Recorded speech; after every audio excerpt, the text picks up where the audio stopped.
C'est tellement grave parce que les installations là même là, un, deux, trois, c'est des installations très fragiles. C'est du Bro, come, pétrole. come, come, Le come, pétrole come. déjà est très Wow. flammable.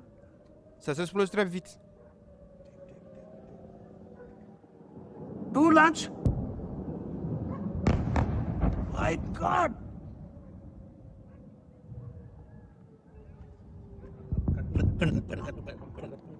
Cut பண்ணு cut பண்ணு cut பண்ணு cut பண்ணு D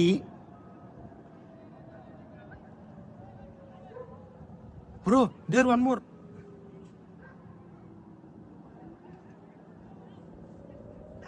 which side is coming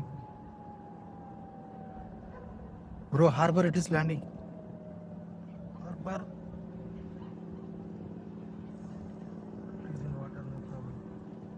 Listen.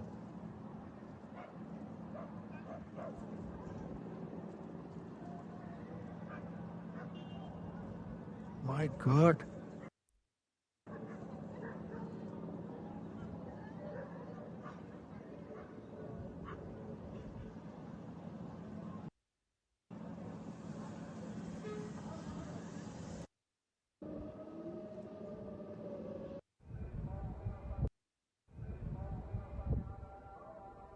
Non, c'est grave.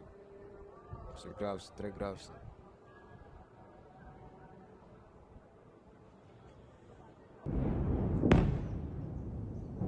Je le répète, tout part en couille. Je vais le répéter, tout part en couille. Parce que les gens sont là à regarder ce conflit. On ne sait pas que tout part en couille. Qu'il soit aux États-Unis, en Chine, en Afrique, peu importe partout dans le monde, ce conflit va t'impacter. Parce que ça a commencé avec la fermeture des Trois d'Ormuz. On est là, on se dit que ça peut aller de Trois d'Ormuz environ 20 à 30, 20 à 40% du trafic du pétrole passe par les détroits. On a aussi les autres pays exportateurs de pétrole, le Canada, un peu aux États-Unis, un peu comme ça. Mais non seulement l'Iran a fermé les détroits, mais l'Iran continue maintenant à bombarder des installations pétrolières. C'est ce qui se passe ici. On a l'entreprise Babco, qui est l'entreprise d'exploitation du pétrole au Bahreïn, surnommée Babco, à savoir the Bahrain Petroleum Company, l'acronyme est Babco, qui vient d'être attaqué par des missiles balistiques iraniens. Alors, c'est ici une société qui produit 380 000 à 400 000 barils de pétrole par jour. Cette société aujourd'hui vient d'être bombardée.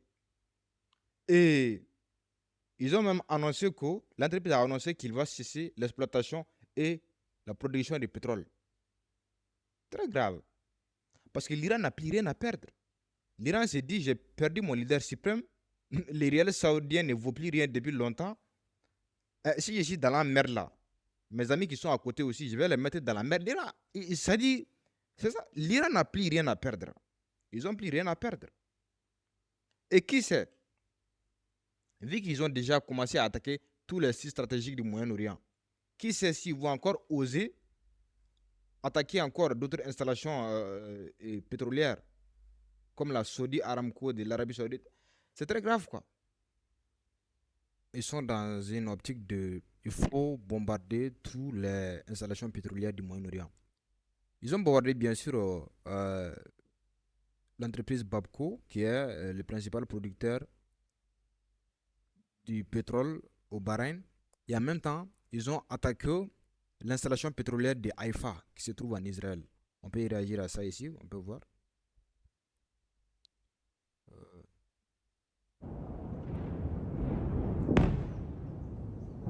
Allah maamin. Allah maamin. Allah maamin. What the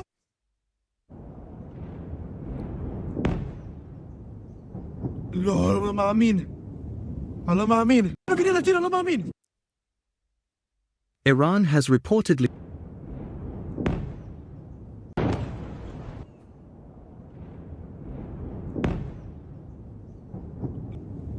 Allah ma. Allah.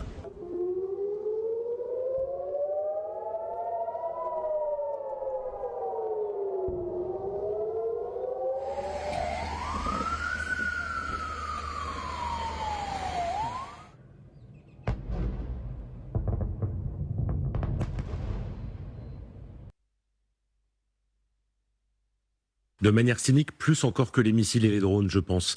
Et je suis sincèrement très surpris de comprendre et de voir aujourd'hui à quel point les Américains, les stratèges américains, ont oublié l'histoire, la géographie, n'ont pas écouté les conseils de tous leurs copains économistes et financiers qui connaissent cette situation. Je veux dire, les banquiers de Wall Street savent parfaitement comment se construit une crise pétrolière.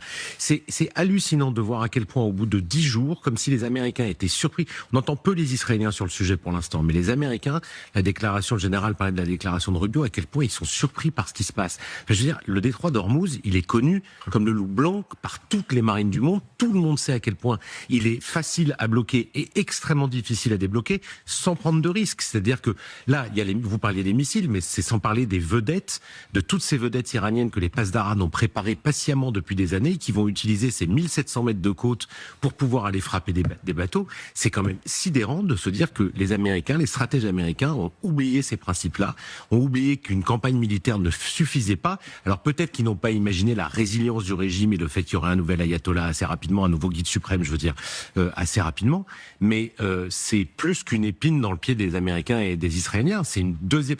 On a beaucoup parlé la semaine dernière des phases de la guerre, parce qu'on suivait un petit peu le calendrier, la première phase, la seconde phase. Là, c'est les Iraniens qui imposent une seconde phase et qui, j'ai l'impression, perturbent complètement le cheminement de la guerre tel qu'il était prévu, au point que la France est obligée d'envoyer des bateaux et de se mettre dans cette posture défensive. Enfin, ça complique sérieusement les choses.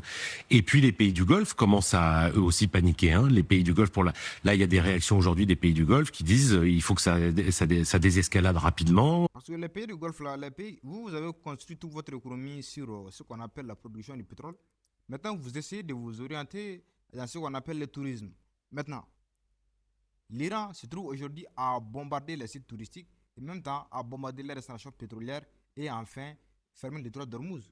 Donc, les pays du Moyen-Orient, c'est mieux pour eux que ce conflit prend fin. Surtout UAE, comme les Émirats Arabes Unis là, là où il y a Dubaï. C'est eux qui vont le plus souffrir. Indique que ça ne va absolument pas désescalader.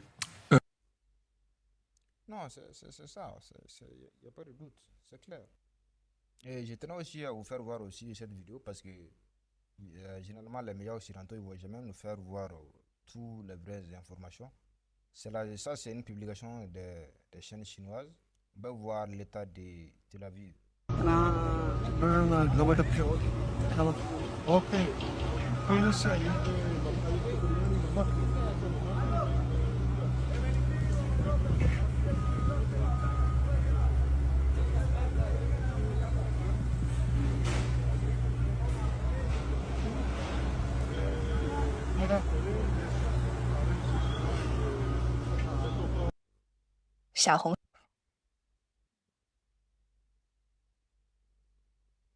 Alors, ça commence à chauffer. On a cette vidéo ici où le monsieur Dani nous explique que les Américains ont demandé à leurs diplomates qui sont dans l'ambassade des États-Unis à Riyad, en Arabie Saoudite, de quitter l'Arabie Saoudite. En fait, je ne sais pas ce que les Américains ont mis dans leur tête parce que l'Iran, c'est pas un petit pays. C'est ça le problème, quoi. Je ne sais pas. Peut-être ils ne se sont pas préparés, mais l'Iran n'est pas un petit pays. Hein? L'Iran, ce n'est pas le Venezuela. Hein? Tu es parti au Venezuela, tu as pris Maduro, capturé et revenir. Rien ne s'est passé. Les Iraniens ne sont pas comme ça. Parce qu'il y a déjà un background. Et là, ils ont une grande histoire. Ils ont cette fierté. Vous n'allez pas les humilier facilement comme vous l'avez fait avec Maduro. Les Iraniens ils sont très fiers. Tu ne peux pas faire ça. C'est des choses qu'ils ne vont jamais accepter. Et de la manière dont je connais les Persans, là, l'histoire des Persans, là, ils ne vont jamais abandonner. Même si tu vois que l'Iran confesse là, que l'Iran déclare la paix là, hein, ça sera à un moment où ils ont fini tous leurs missiles, où ils ne peuvent rien faire. Si ça vaut le coup de balancer tous leurs missiles là, ils vont faire.